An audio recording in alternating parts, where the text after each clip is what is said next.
nous allons parler d'un projet Forest Cover Type Classifier. C'est-à-dire, c'est un projet, en fait, que nous allons utiliser comme exemple pour cette présentation. Et nous allons parler de l'architecture du projet, la configuration et comment est-ce qu'on peut faire, en fait, le training, le déploiement et la prédiction. Et nous allons parler de la conclusion et ainsi, et aussi, je vais vous partager les ressources pour que vous puissiez, en fait, suivre ce que je vais faire. Et à la fin, il y aura une session de Q&A. Donc, si vous avez des questions, voilà, vous pouvez les poser. Et n'hésitez pas à me poser des questions tout au long de la présentation, si vous en avez. Mais avant de commencer, j'aimerais savoir s'il y a certains qui ont une expérience en fait sur Google Cloud Platform. Quelques rares experts, à part quelques rares experts. D'accord, d'accord. Donc, comme nous n'avons en fait qu'une heure de temps, mais je vais essayer en fait de courir le maximum et de vous donner en fait les bases que vous pouvez exploiter un peu plus tard. Donc, sans plus tarder, nous allons commencer par l'introduction à Google Cloud Platform. Donc, Google Cloud Platform, c'est en fait une plateforme de cloud computing. Donc, on reparle tout le temps du cloud computing. C'est en fait un fournisseur qui propose en fait une infrastructure que vous pouvez, vous pouvez avoir à disposition en ligne et vous pouvez en fait y faire installer vos applications. Vous pouvez utiliser en fait cet outil-là pour faire votre système. Donc, ça part un peu en contradiction avec l'idée initiale d'avoir en fait un système, une salle serveur dans votre entreprise. Mais avec Google Cloud, tout est en ligne. Donc, ça veut dire que vous pouvez en fait, en un clic, créer un serveur, installer votre application là-dessus. Et si vous n'en avez plus besoin, vous pouvez le supprimer. Et cela permet également vous n'avez pas en fait à gérer, à avoir du personnel pour gérer en fait une salle serveur comme nous avions l'habitude de le faire. Et cela offre beaucoup de possibilités. Et en dehors de Google Cloud Platform, il y a aussi AWS que vous pouvez utiliser. Voilà. Et il y a aussi Azure.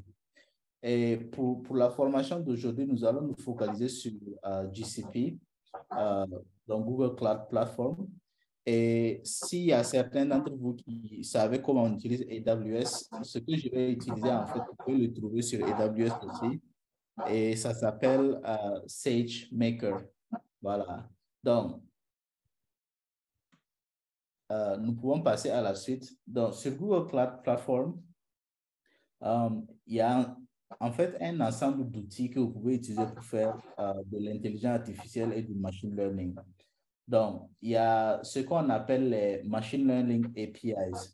Donc, dans cette catégorie de produits, vous n'avez pas besoin en fait d'avoir une expérience ou une connaissance de l'intelligence artificielle. Il s'agit tout simplement d'une API que Google met à votre disposition et que vous pouvez intégrer dans votre système. Donc, simplement, comme n'importe quelle API, vous appelez juste, vous avez besoin en fait d'avoir un token et vous appelez l'API. Et les exemples en fait de ces API, il y a par exemple Google Translate et Google Vision. Par exemple, pour Google Translate, imaginez que vous avez une phrase, vous êtes en train de faire un système où vous voulez en fait que l'utilisateur puisse saisir une phrase dans une langue donnée et qu'il puisse en fait traduire cette phrase-là, disons par exemple en français. L'utilisateur saisit la phrase en anglais et vous voulez pouvoir traduire cette phrase-là en français. Et au lieu, en fait, de faire votre système, votre modèle qui puisse faire la traduction, vous pouvez simplement utiliser l'API de Google où vous allez avoir, en fait, une clé d'API et une clé d'authentification pour intégrer à votre système. Et une fois que l'utilisateur sait quelque chose, vous envoyez simplement cela à l'API de Google et Google va traduire ça et vous renvoyer la réponse. Donc, il y a en fait un certain nombre d'API qu'ils ont mis à la disposition et ceux-là, on les appelle les Machine Learning APIs. Et il y a aussi ce qu'on appelle AutoML. Ici, vous n'avez pas besoin d'avoir une connaissance poussée en machine learning ou en intelligence artificielle. Ils ont en fait des modèles pre-trained, c'est-à-dire des modèles qui sont déjà disponibles. Il suffit juste, en un clic de bouton, vous sélectionnez ce que vous voulez faire et il va en fait choisir le modèle le plus, voilà, le plus qui produisent en fait le plus de résultats et vous le donnez. Et ce qui est intéressant avec AutoML, vous n'avez pas besoin en fait d'avoir une connaissance une connaissance poussée en fait en intelligence artificielle. Et vous avez aussi Vertex AI Custom Training. Donc ici en fait, si au-delà de tout ce que Google propose, vous avez un modèle bien précis dont Google ne dispose pas, vous pouvez en fait créer votre propre pipeline, votre propre modèle en utilisant Vertex AI Custom Training.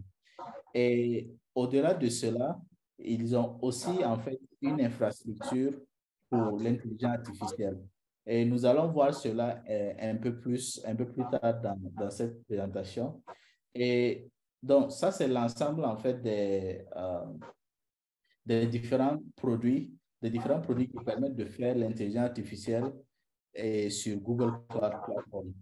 Et bon, sans plus tarder, j'imagine que je suis en train de beaucoup parler. Je vais vous présenter en fait le projet que je vais exécuter en fait sur Google Cloud Platform pour que vous voyez en fait comment ça marche. C'est un projet qui s'appelle Forest Cover Type Classifier. Donc, ici, en fait, il s'agit d'utiliser les données topographiques pour classifier le type de couverture d'une forêt. Donc, je ne vais pas rentrer trop dans les détails sur ce projet, mais vous pouvez en fait le trouver en ligne. Voilà. Donc, on peut voir en fait, ça, ce sont les données en fait vous voyez toujours mon écran ou bien c'est toujours le... Voilà, d'accord. Donc, par exemple, en utilisant l'élévation, l'aspect, la distance, par exemple, le type de sol, on peut déterminer en fait le type de couverture. Et voilà, donc, il s'agit en fait de 5 catégories, voilà, que vous avez ici. Donc c'est en fait une classification que nous voulons faire. Et donc, dans la suite, on va voir en fait comment est-ce qu'on peut le faire sur Google Cloud. Pardon? Pardon? Oui, je suis en train de demander si tu peux... Je peux y aller? Oui, peut-être qu'il faut d'abord aller par chat avant de... Alors, donc, oui, au silence, tu peux y aller. OK. D'accord. Donc, en termes d'architecture, en fait, de notre projet, bon, comme nous n'avons qu'une heure de temps, je pense qu'on va beaucoup plus... dans notre système, on va en fait utiliser BigQuery. Ça, c'est un service en fait d'entrepôt de données sur Google Cloud. Voilà, ça s'appelle BigQuery. Et on va y mettre nos données et utiliser en fait une fonctionnalité de BigQuery pour diviser nos données en en données d'entraînement et données de prédiction. Et ensuite, nous allons utiliser en fait AI Platform pour transformer nos données et entraîner notre modèle en fait. Et après, nous allons valider notre modèle. Et à la fin, nous allons déployer notre modèle sur AI Platform Prediction. Donc, ça, c'est la première partie. Et je pense que ici, en fait, nous allons voir le cycle du début jusqu'à la fin sur comment est-ce qu'on peut faire ce modèle-là, en fait, sur Google Cloud Platform. Et sans plus tarder, s'il y a certains qui me suivent, en fait, nous allons faire la configuration de notre projet. Et comme en fait, la configuration prend un peu de temps, je l'ai fait avant qu'on commence la formation. Mais ici, en fait, l'objectif, par exemple, lorsque vous faites un projet d'intelligence artificielle, vous devez être familier, en fait, avec le concept de MLOps. Donc, ici, c'est assez simple. Vous avez GitHub. J'imagine que la plupart d'entre vous utilisez GitHub. Donc, vous mettez votre code dans GitHub et vous pouvez en fait directement déclencher ce qu'on appelle le CI/CD pipeline sur Google Cloud, qui est Cloud Build. Et cela va en fait créer des artefacts. Donc, le premier sera en fait de créer, par exemple, si vous avez une image Docker, ça peut créer l'image Docker et le garder. Et aussi, vous pouvez créer en fait des métadonnées que vous allez sauvegarder sur AI Platform. Et aussi, étant donné que vous êtes sur, vous pouvez aussi utiliser les notebooks là sur AI Platform et sauvegarder en fait le code source là sur GitHub. Et nous avons aussi Cloud Storage qui est en fait, c'est comme en fait un disque dur sur lequel on sauvegarde en fait nos données. Voilà. Donc, le reste en fait, c'est pour l'entraînement et les résultats. Donc, je pense que nous allons passer à la pratique maintenant. Donc, les différents produits que nous allons utiliser sur Google Cloud Platform sont les suivants. Donc, on a AI Platform, ainsi de suite. Donc, je vais vous parler un peu de ça dans le projet. OK. Je pense que je vais commencer maintenant. OK. Odilon, avant d'être continué, est-ce que c'est possible d'avoir le lien dans le chat? OK. Le lien de? Le GitHub que tu viens de... Ah, OK. Monsieur. C'est ceux qui veulent peut-être essayer maintenant. Bien sûr. Donc, il n'y a pas de souci, ça marche. D'accord. Donc, je pense que dans la première partie, je vous partage ce lien-là aussi.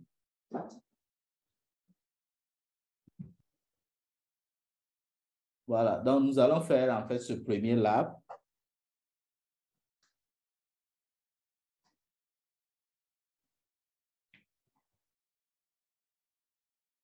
D'accord. Donc, j'ouvre le...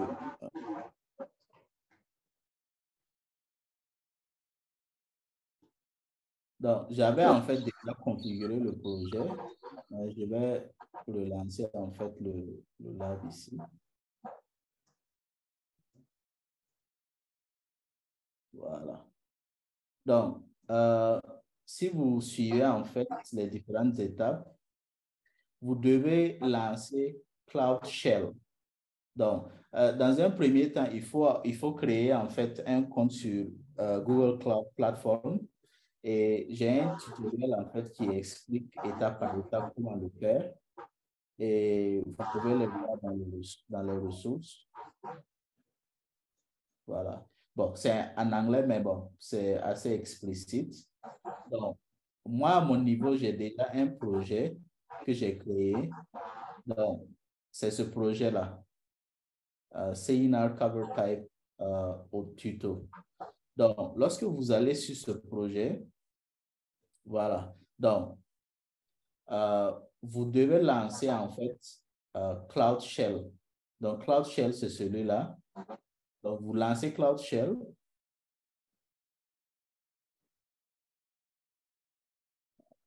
Donc, il va prendre en fait un moment pour, voilà.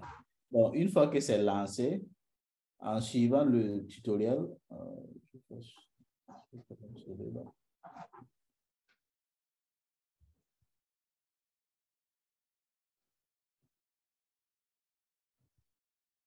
un instant, que je...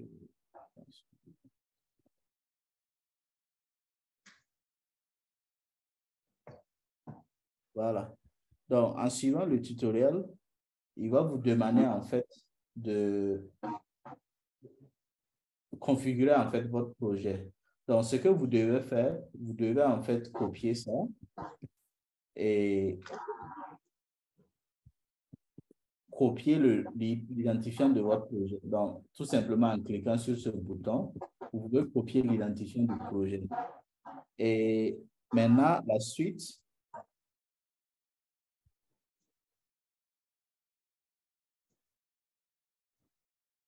donc, il va vous demander en fait de configurer le projet et d'activer en fait les différents services que nous allons utiliser. Donc, dans mon cas, tout est déjà activé. Donc, je vais tout simplement, je vais lancer ici. Donc, à mon niveau, je vais tout simplement, bon, je vais lancer la même commande, mais comme c'est déjà configuré, il n'y aura pas de, voilà. Il me dira tout simplement que c'est déjà configuré.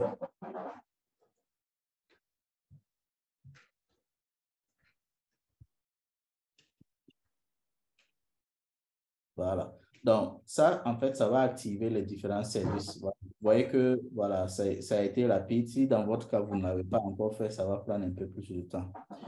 Et par la suite, il faut aussi activer, en fait, des paramètres utilisateurs, c'est-à-dire les permissions, pour qu'on puisse, en fait, pouvoir utiliser Cloud Build.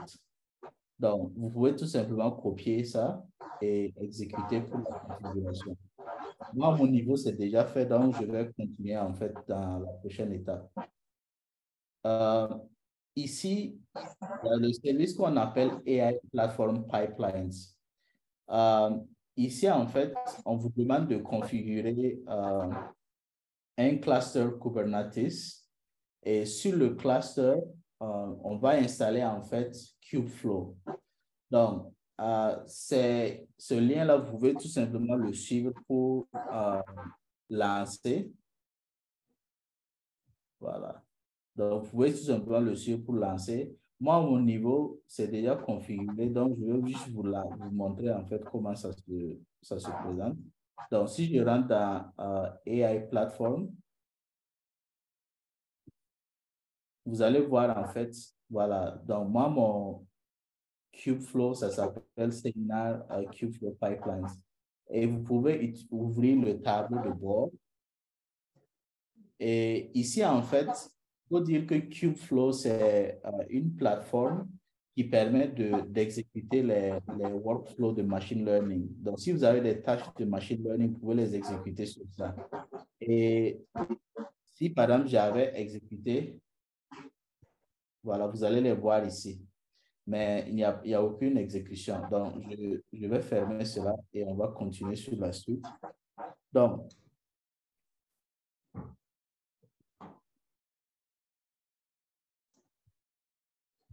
on va créer en fait un notebook sur AI. Si vous allez sur AI Platform ou Vertex AI, vous pouvez en fait utiliser Workbench. Ici, en fait, on va créer un notebook comme vous l'utilisez, par exemple, Jupyter Notebook. Et il suffit simplement d'ouvrir Jupyter Lab. Voilà. Et vous allez voir en fait une interface où vous pouvez créer des notebooks.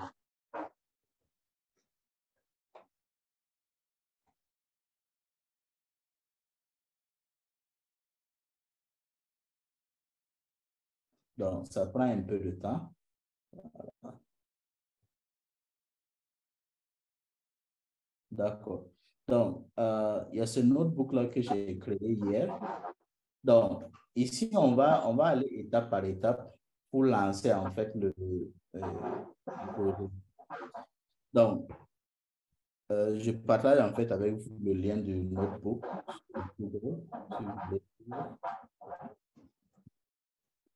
C'est le même lien qui est déjà partagé. Donc, dans un premier temps, en fait, nous allons configurer les différentes librairies qu'on va utiliser. Donc, ici, la plupart des librairies, c'est scikit-learn. Il y a aussi Kubeflow. Il y a BigQuery. Je vais vous présenter BigQuery dans un instant.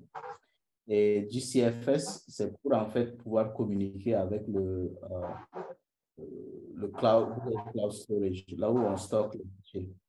Donc, je vais exécuter en fait. Pour exécuter, vous pouvez soit cliquer sur le bouton exécuter ici, ou bien vous faites Shift Entrée. Ça va exécuter. Et voilà, vous faites Shift Entrée pour exécuter. Moi, à mon niveau, c'est déjà installé, donc ça va tout simplement me dire que c'est installé. Et JSUtil, c'est pour lister en fait les buckets que vous avez sur Google Cloud Storage. Et ici, voilà. Donc, ici, en fait, ce sont des paramètres que nous allons mettre en place. Donc, ça, c'est le storage. Vous voyez que ça commence en fait par Kubeflow Pipelines. Et ici, en fait, on définit un certain nombre de paramètres pour par exemple, pour l'image, puisqu'il y a une, voilà, par exemple, ça c'est le fichier CSV qu'on va utiliser. Et pour le training, il y a un fichier pour la validation. Voilà. Donc, maintenant, les données, en fait, dont on a besoin sont déjà sur BigQuery. Maintenant, on va les afficher. Et pour avoir accès, en fait, à BigQuery, voilà, ce sont les données, mais je vais vous montrer en fait à travers l'interface. Il suffit seulement d'aller à gauche. Vous allez voir BigQuery. Et lorsqu'on affiche en fait BigQuery, il s'agit en fait d'un entrepôt de données. Donc, il faut d'abord que vous créez ce qu'on appelle une base de données. Et ensuite, vous devez créer en fait un dataset. Et après, vous pouvez créer une table. Donc, la table que je vous présentais tout à l'heure, c'est celle-ci. Et vous pouvez cliquer pour voir un aperçu. Et voici les données.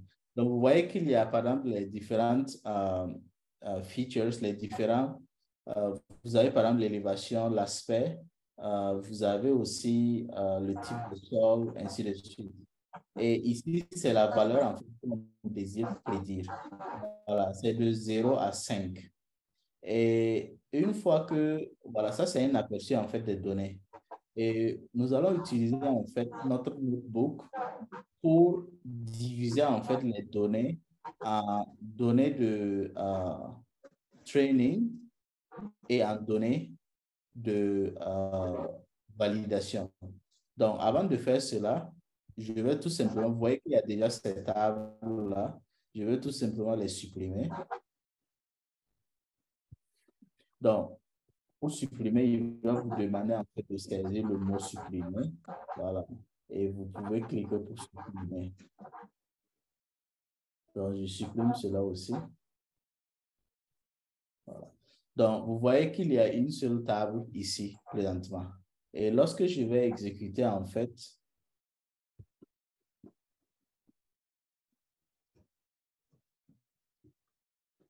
voilà. Vous voyez que, voilà, ça vient de créer. Et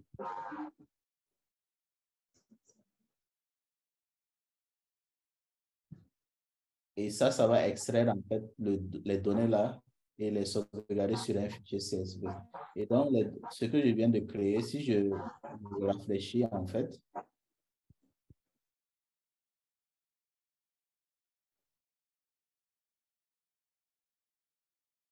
voilà, vous voyez qu'il y a une table. Ça, ce sont les données que nous allons utiliser en fait pour faire le training. Ça fait à peu près 4000. et les données pour la validation. Donc, en même temps que je crée en fait ces données-là, il y a on sauvegarde en fait ces données-là en fichier. Et pour voir ces fichiers, vous pouvez aller en fait à Cloud Storage. Voilà. Donc, je vais aller sur Cloud Storage. Vous allez voir en fait le fichier CSV.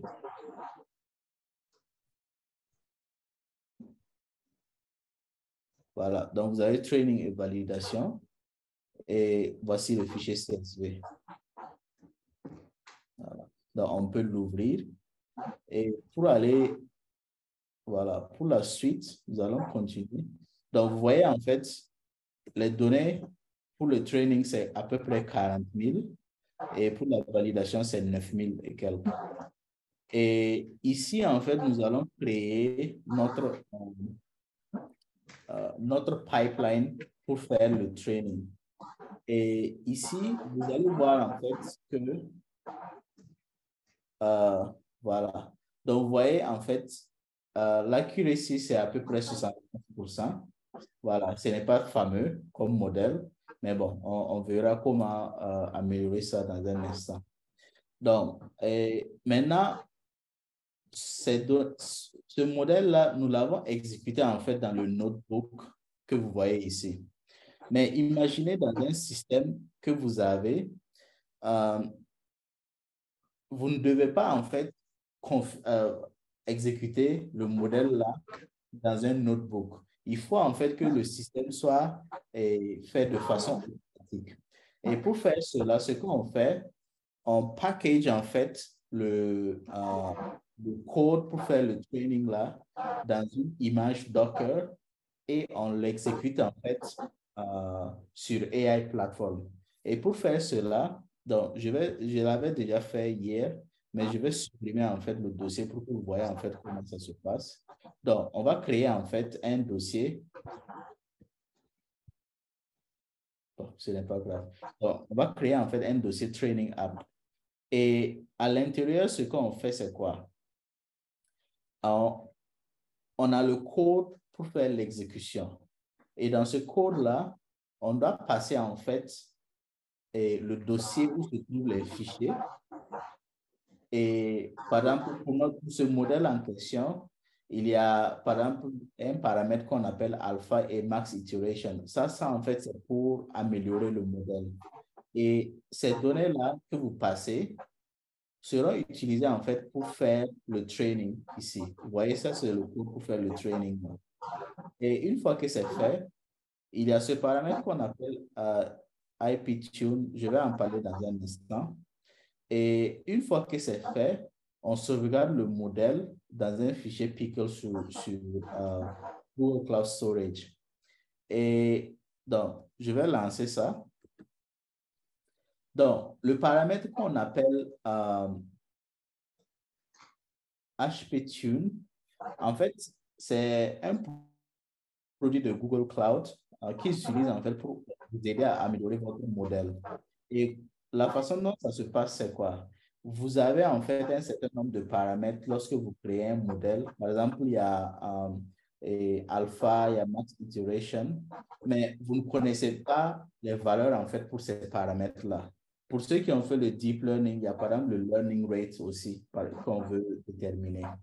Et avec ce paramètre-là, vous pouvez demander à Google, OK, moi je veux que tu essaies d'optimiser en fait ces différents paramètres-là. Et ce qu'il va faire, il va utiliser les différentes valeurs et essayer d'exécuter en fait le modèle avec ces différentes valeurs-là et déterminer quelle est la combinaison qui donne le plus grand résultat. Voilà, le meilleur résultat. Voilà, donc c'est pour ça en fait qu'on a. Et une fois qu'on a déterminé ces résultats-là, on peut tout simplement utiliser ces résultats et maintenant, au lieu d'exécuter, de faire le training sur faire la recherche de paramètres, on exécute simplement le modèle avec les meilleurs paramètres qu'on a. Et maintenant, je vais tout simplement lancer ça. Vous allez voir que ici, en fait, on va créer un fichier Docker pour package le tout. Donc, j'ouvre en fait le fichier Docker pour que vous voyez ce qu'il y a à l'intérieur. Voilà, vous voyez que le fichier Docker, c'est tout simplement, voilà, ça c'est une image de base qui est fournie par Google Cloud. Et ici, en fait, ça c'est les différentes librairies qu'on va installer à l'intérieur et on va créer en fait le package. Et à l'intérieur du package, vous allez voir que c'est le contenu que je viens de vous présenter là qu'on a mis dans ce fichier-là. Et lorsqu'on exécute en fait ce fichier-là, il va tout simplement exécuter cette fonction. Et je vous ai tout à l'heure parlé de IP, le HP tuning. Ici, en fait, vous voyez que l'objectif, c'est de maximiser. On veut essayer 4 fois et on veut maximiser en fait l'accuracy. Et les différentes valeurs, en fait, pour le paramètre max iteration, ce sont des valeurs discrètes. Donc, on a 200 et puis on a 500. Pour alpha, c'est une valeur double. La valeur minimum, c'est de 0,00001 et de 0 à 0,001 maximum value. Donc, ce qu'il va faire, il va exécuter en fait les différentes combinaisons pour essayer de déterminer quelle est la valeur qui donne la meilleure performance.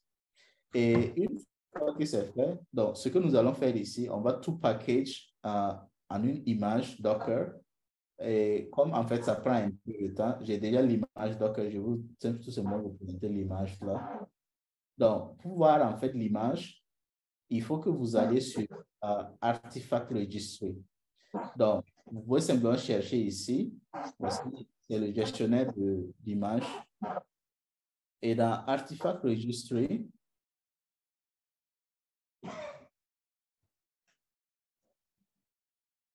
je vois une question dans le chat. J'aimerais savoir si les données que nous importons de notre ordinateur sont en sécurité sur Google Cloud. Je pense qu'en fait, cela relance un peu le débat sur la souveraineté des données.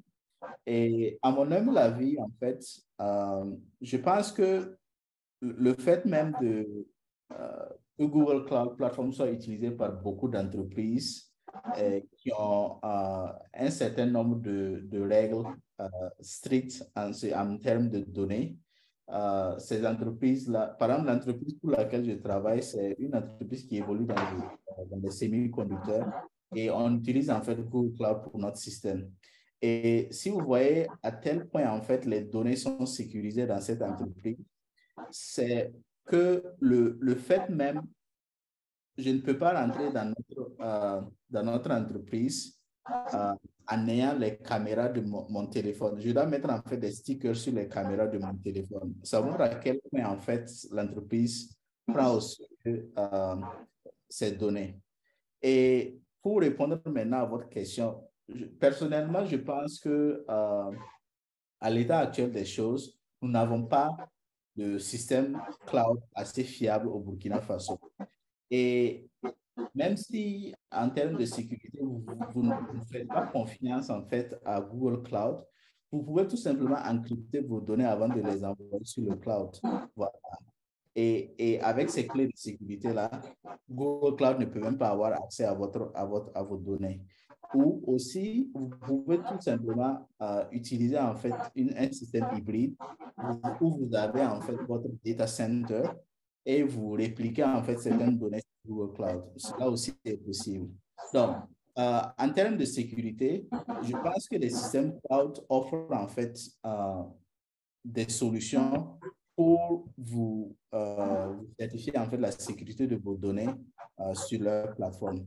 Voilà. Donc, j'espère que je réponds bien à la question. Donc, je vais continuer.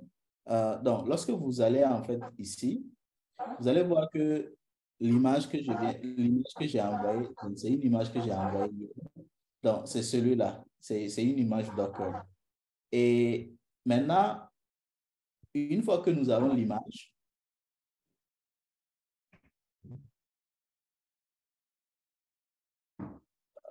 donc, une fois que nous avons l'image, tout ce qu'on peut faire tout simplement, c'est lancer ce qu'on appelle... Oui. Il y a une question? OK. Donc, une fois nous avons en fait l'image, nous pouvons lancer en fait un job sur Google, sur AI Platform. Donc, je vais vous montrer AI Platform avant que je le lance. Donc, si vous repartez dans le menu à gauche sur AI Platform, vous allez voir en fait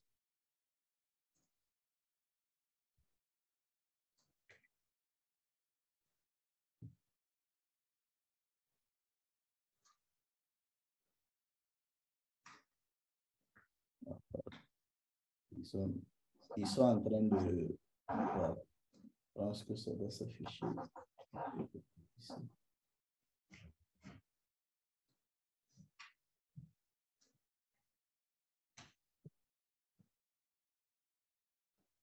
OK. Donc, je vais lancer le job et on va avoir le lien en fait pour voir.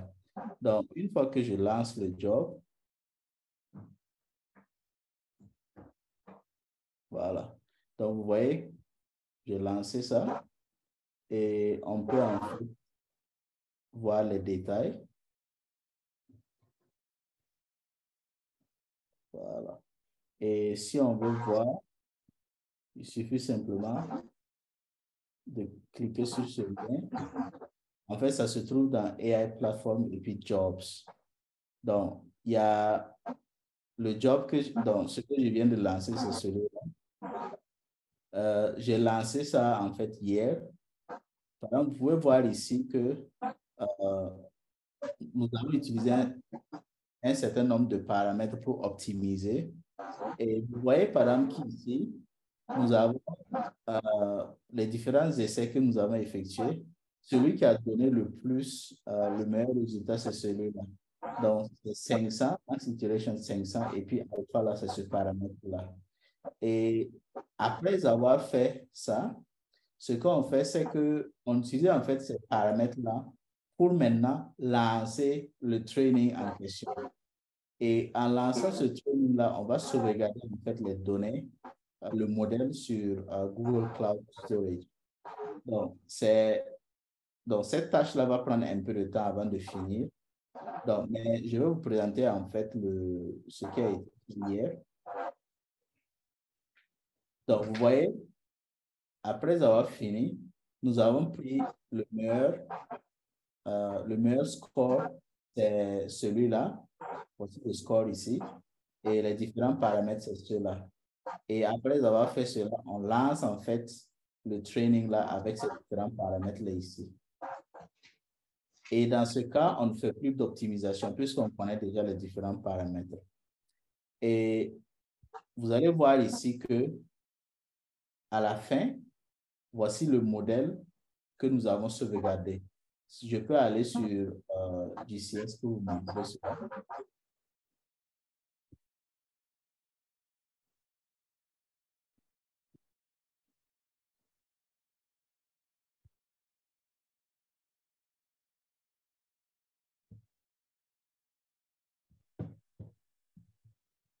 Voilà.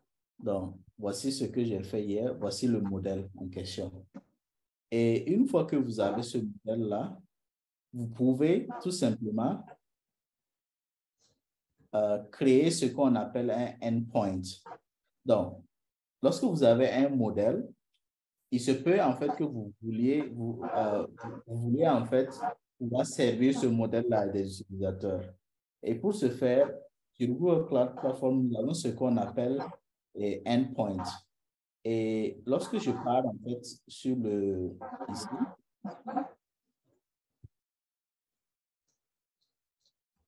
voilà. Vous allez dans modèle, vous allez voir les modèles qui sont là. Et vous voyez qu'il y a ce modèle-là et on a créé en fait un endpoint. Donc, voici le endpoint en question. Et ce qui est intéressant, c'est qu'avec ce endpoint-là, voilà. Donc, on peut tester le endpoint. Et pour tester le endpoint, je vais vous montrer en fait. Vous pouvez soit utiliser, G-Cloud ou bien Python pour le faire. À partir de notre notebook, on peut le faire aussi. Donc, on va créer en fait un fichier pour faire la prédiction, celui-là. Et je vais vous montrer en fait comment le fichier se présente. Donc,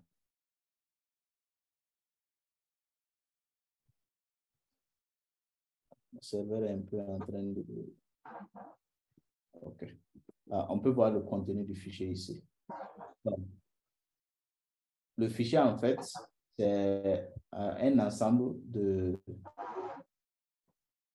de données. Donc, on a 5 exemples. Et pour chaque exemple, ça, en fait, ce sont les features.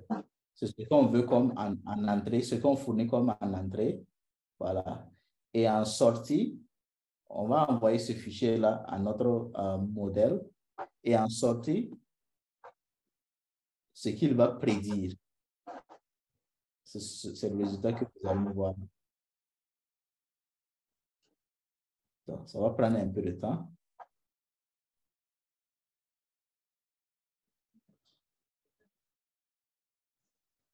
Est-ce que jusqu'à présent, il y a des questions?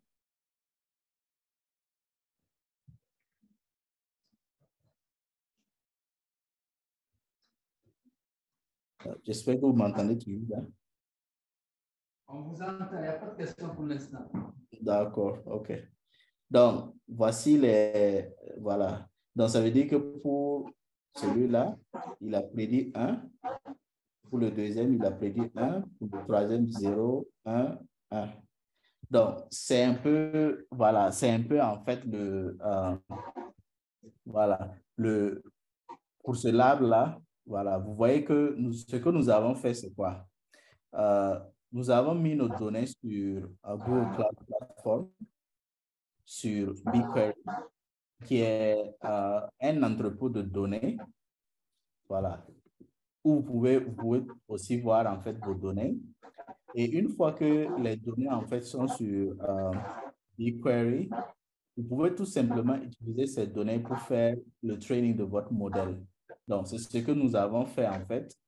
Et sur Google Cloud Platform, vous pouvez faire l'optimisation des différents paramètres.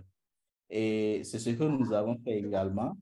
Et une fois que cela est fait, vous pouvez tout simplement soumettre votre job, on va dire votre training sur Google Cloud Platform. Et une fois que c'est fini, vous avez en fait les données.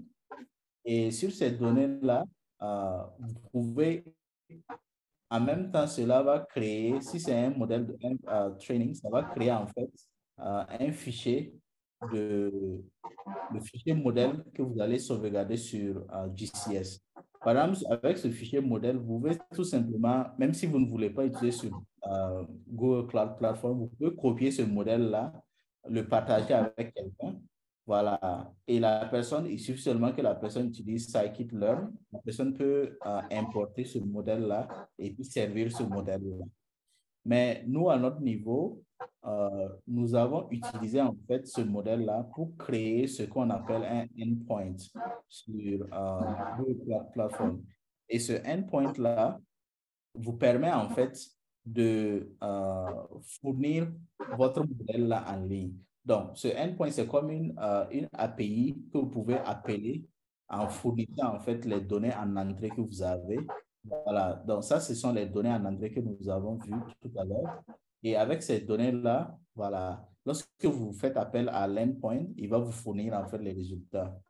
Et tout ce que nous avons fait ici, c'est du Python, c'est du code Python. Et aussi, nous avons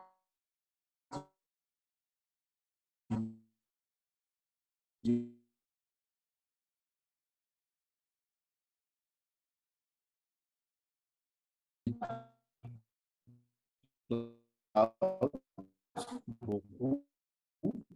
En fait, c'est comment est-ce qu'on peut utiliser Google Forms pour faire le training d'un modèle, pour faire le déploiement, voilà, et le serving. Donc, je pense que c'est l'essentiel pour cette formation. Comme nous n'avons qu'une heure, j'ai aussi partagé en fait les différentes ressources et je vais aussi fournir en fait la diapo, voilà, au cas où vous voulez en fait aller vous expérimenter sur Google Cloud. Maintenant, n'oubliez pas une chose, une fois que vous avez fini, pour éviter en fait qu'on vous envoie une facture élevée, supprimez votre projet.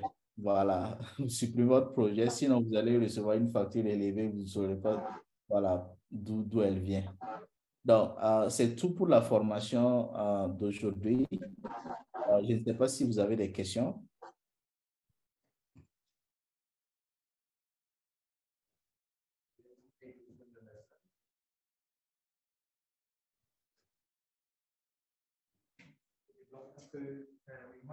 Oui. Pardon? Oui, j'ai une question. Oui, oui, allez-y. Merci beaucoup pour l'information. J'ai vu que dans la description de l'architecture du modèle, Oui. j'ai vu que vous avez, au niveau du splitting des centres, des centres en training validation. Oui. J'ai vu que vous avez utilisé 80% pour les trainings et 10% pour la validation. Voilà, 20%. Ok, non, c'est parce que j'ai vu que dans les chiffres, vous avez écrit 10%, fait une erreur. Ah, OK. En fait, il y a, excusez-moi, je partage mon écran. Oui, allez-y, c'est quoi la question? J'ai vu que vous avez utilisé 10% pour la validation. Est-ce correct? Ah, en fait, il y a deux étapes.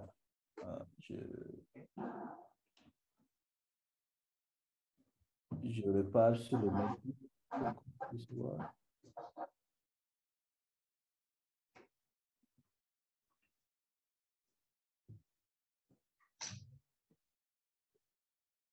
Voilà, vous parlez de cela, n'est-ce pas? Oui, c'est ça. OK. Donc, ça, c'est pour la validation. OK.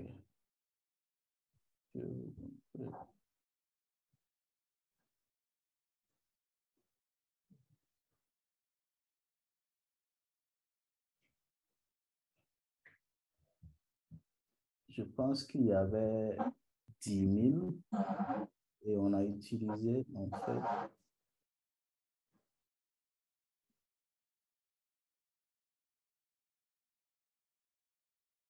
40 000 et 9 000. Je pense en fait c'est pour que, comment on appelle ça, et le training là ne prenne pas beaucoup de temps en fait qu'ils ont fait cela ainsi. On n'a pas utilisé en fait toutes les données. Voilà. Sinon, en général, c'est 80-20. Voilà, 80% pour le training et puis 20% pour la validation.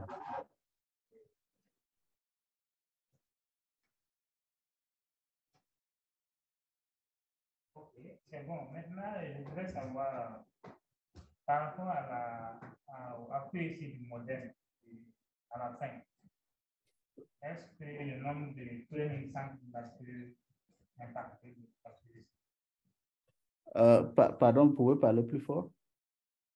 Est-ce que le nombre de training centres peut affecter l'accuracy du modèle à la fin? Oui, tout à fait. Puisque d'abord, il y a le, comment on appelle ça, le training size qui peut affecter. Et aussi, vous allez voir que dans ce notebook-là, on ne s'est pas attardé en fait sur ce qu'on appelle l'exploration en fait des données. Puisque lorsque vous prenez en fait des données, vous devez faire l'exploration pour voir en fait si les données, il n'y a pas de outliers, quelle est la distribution des données et quel est en fait est-ce qu'il il faut en fait comprendre vos données avant de lancer ce modèle-là. Mais l'objectif en fait de cette formation, c'était vous présenter en fait comment vous pouvez utiliser Google Cloud Platform pour exécuter votre modèle. Mais oui, vous avez tout à fait raison. Si on veut en fait pousser un peu plus loin, on doit étudier en fait les données et puis voir en fait s'il n'y a pas d'autres features qu'on peut ajouter pour améliorer voilà, le training. Je n'utilise pas particulièrement Google Platform, mais j'utilise Google Earth Engine. Je fais aussi du machine learning. Vous utilisez quoi? Google Earth Engine. Je n'ai pas bien entendu. J'utilise Google Earth Engine. Vous pouvez taper dans le chat. J'ai du mal un peu à... Je vais écrire dans le chat. Ah, Google Earth Engine. Yes. Oh, OK. Je n'ai jamais utilisé. Ah, OK. Mais, OK, ça, c'est un peu plus pour les données topographiques, n'est-ce pas? Bon, les données spatiales. Hein, les données Ah, spatiales. OK. OK.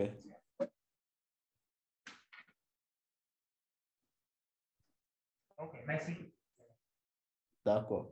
Mais je pense que de prime abord, en fait, je pense que c'est...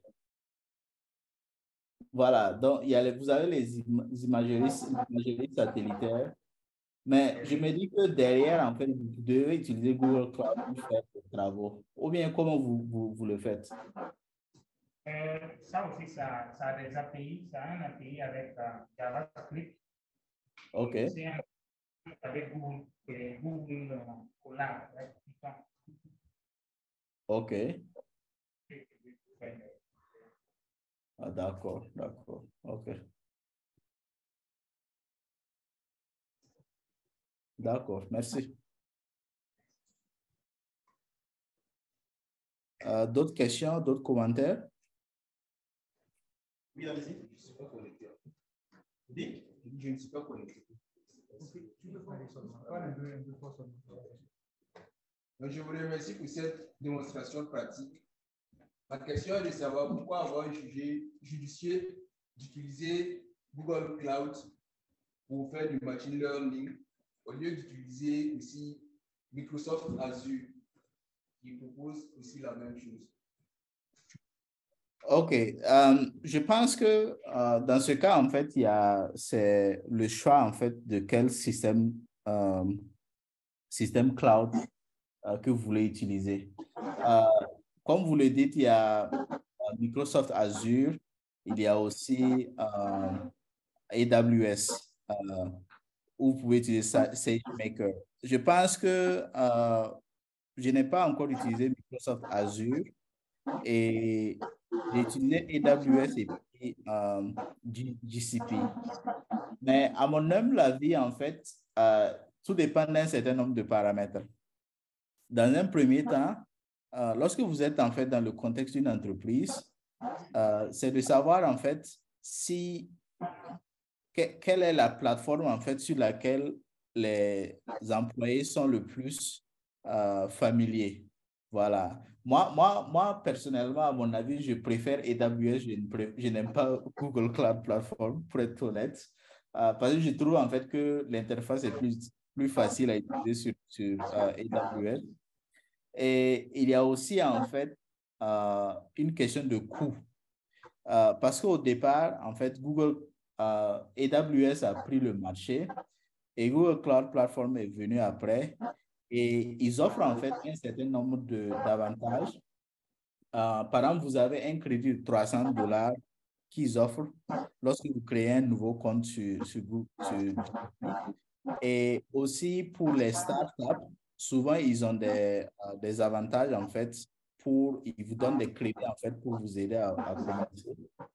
Voilà, donc il y a un certain nombre de critères en fait qui dépendent totalement de tout un chacun, de chaque entreprise. Voilà. Je ne sais pas si je réponds à la question.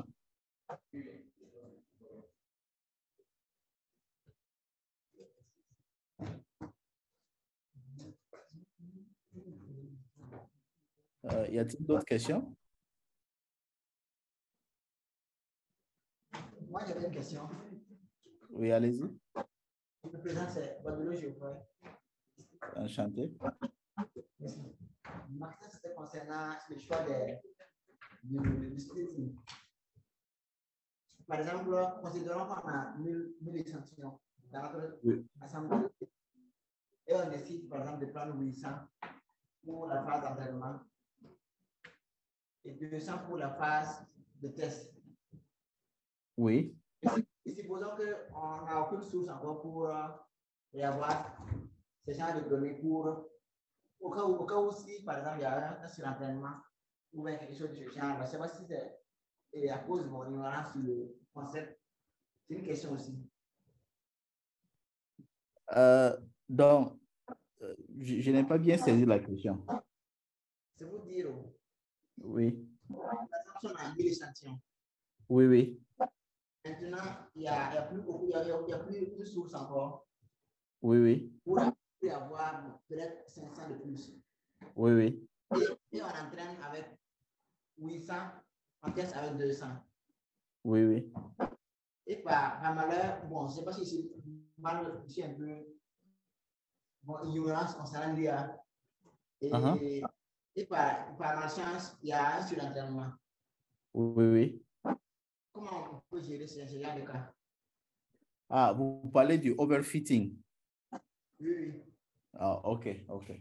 Donc, je pense que quand il s'agit de overfitting, il faut en fait repartir sur vos données pour voir la distribution de vos données. Et dans ces cas-ci, la plupart du temps, en fait, c'est que la distribution des données n'est pas appropriée. Par exemple, vous pouvez être dans le cas où ce qu'on appelle en fait data imbalance. Ça veut dire que vos données, en fait, ne sont pas balancées. Ça veut dire qu'une classe dépasse l'autre.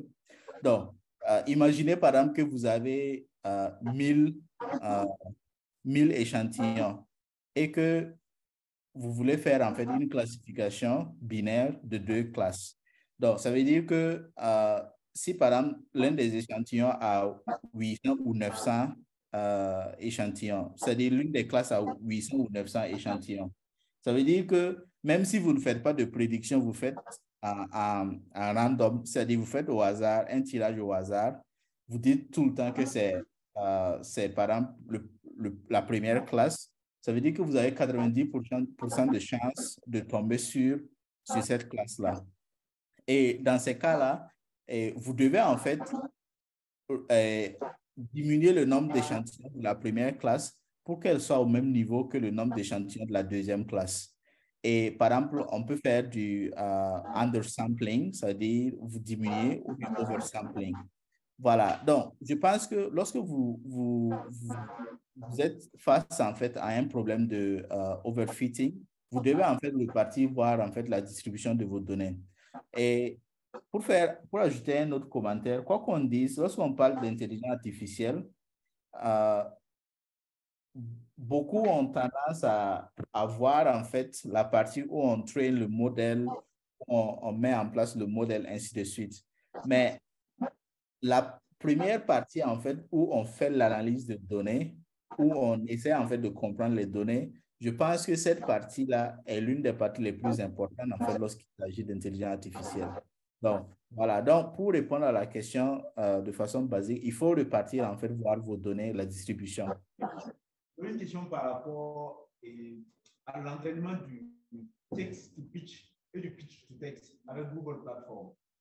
OK. Est-ce possible, par exemple, pour l'apprentissage de langues, comme par exemple les langues locales, maoré et autres?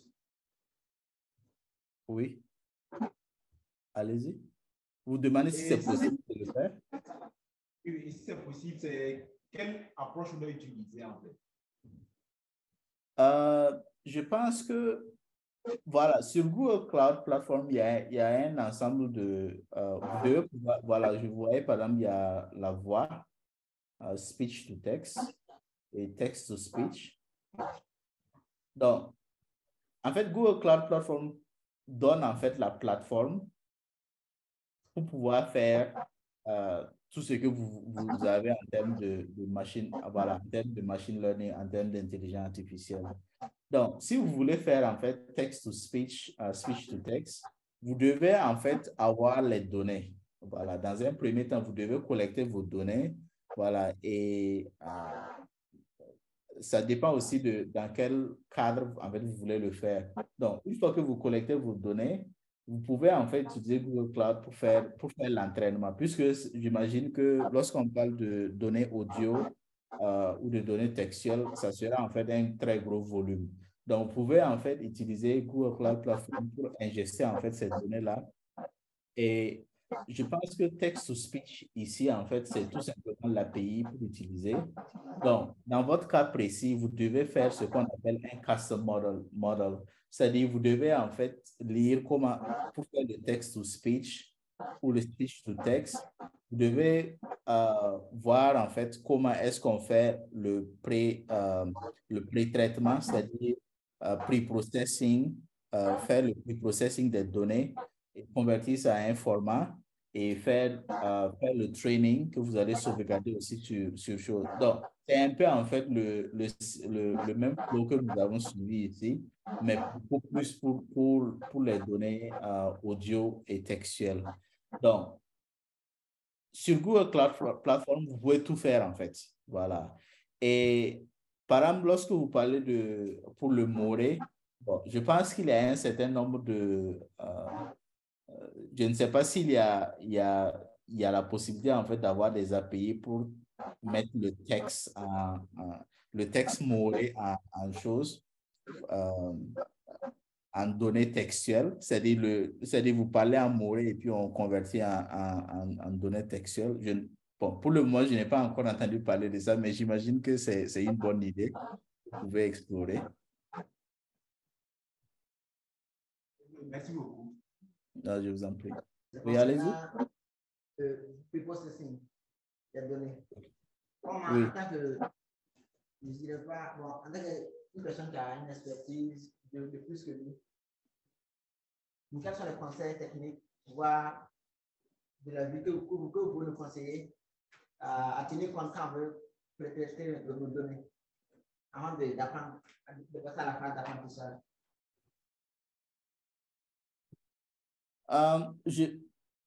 Une personne qui connaît plus que vous, bon, ça, je ne sais pas, mais je pense que il faut, pour faire le pre-processing des données, il faut en fait connaître les données. Et pour connaître les données, il faut que vous parliez en fait à ce qu'on appelle domaine expert, c'est-à-dire l'expert des données. Ça veut dire que vous, en tant qu'ingénieur en IA, et vous voulez travailler sur un projet, par exemple, sur le domaine médical, vous n'avez pas forcément les connaissances, en fait, du domaine médical. Et pour avoir ces connaissances-là, il faut que vous parliez, en fait, à un expert de ce domaine-là. Et pour que vous puissiez comprendre, en fait, chaque élément, en fait, des données qui sont à votre disposition.